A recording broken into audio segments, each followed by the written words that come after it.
साडा हुण सबर ना परखो, इंसाफ दे दिओ, जे नहीं दे दिओगे फिर तुहाडा हस बादल क्यों वाला कैप्टन वाला हो जाना है। संगत दे विच कोई घाट नहीं, कौम कदे भी पिछे नहीं हटी। जदों घाट दिखाई है जिन्हां उत्ते असीं विश्वास कीता, साडे लीडर भजे ने। एक मंच ते सारियां जथेबंदियां नूं सद्दिया जावे, जेड़ा नहीं आउंदा फिर असीं समझांगे कि वो बादल दे लाणे नाल खड़ा है। आउण वाले समय दे विच पंथ नूं बहुत चुनौतियां ने।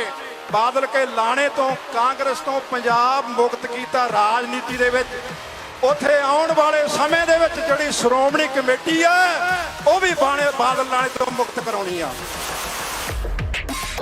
गुरु रूप गुरु खालसा साध संगत जी, धन धन साहिब श्री गुरु ग्रंथ साहिब महाराज जी नूं सीस झुकाउंदे होए सतगुरां दी बख्शिश दोहराओ। गज के बुलाओ फतेह जी। वाहिगुरू जी का खालसा, वाहिगुरू जी की फतेह। लम्मा समय तो ये मोर्चे चल रहे ने दृढ़ता दे नाल। मैं सिख कौम नूं बेनती करना चाहुंदा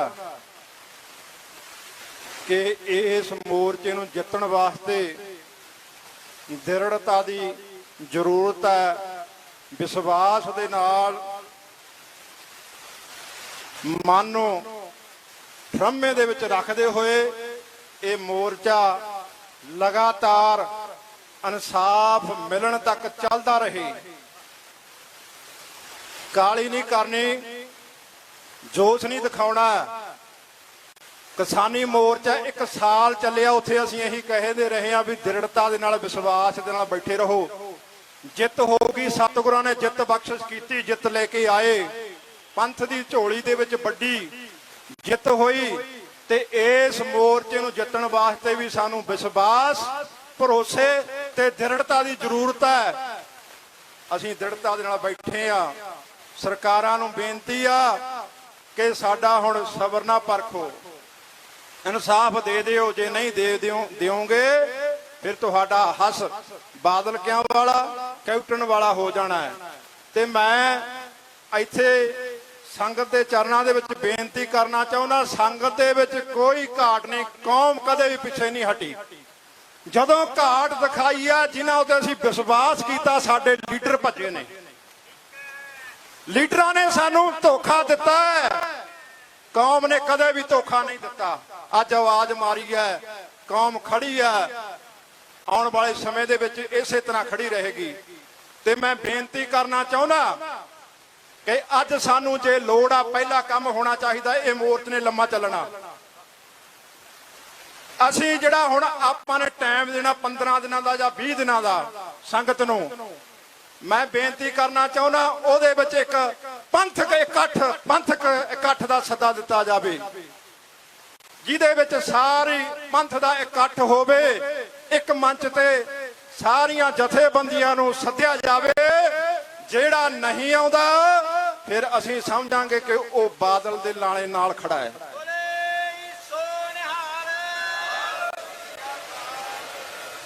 ते एक सांझी कमेटी बनाई जावे।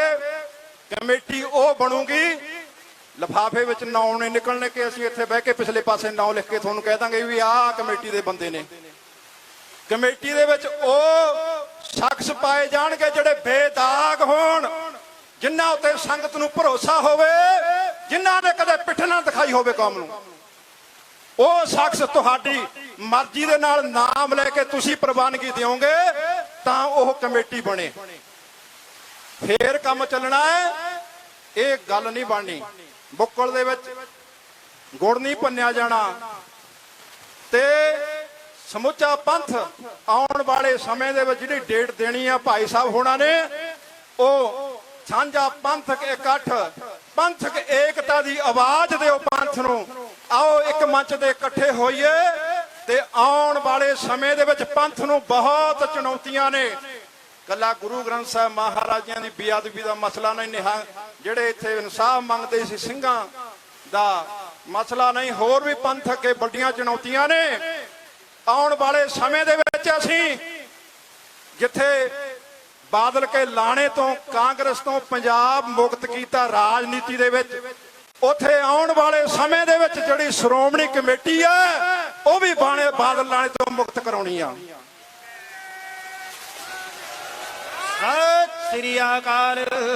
ਤੇ ਅਸੀਂ ਰਾਜ ਭਾਗ ਬਾਬਾ ਬੰਦਾ ਸਿੰਘ ਬਹਾਦਰ ਵਾਲਾ ਕਾਇਮ ਕਰਨਾ ਚਾਹੁੰਦੇ ਆ, ਮਹਾਰਾਜਾ ਰਣਜੀਤ ਸਿੰਘ ਵਾਲਾ ਰਾਜ ਕਾਇਮ ਕਰਨਾ ਚਾਹੁੰਦੇ ਆ।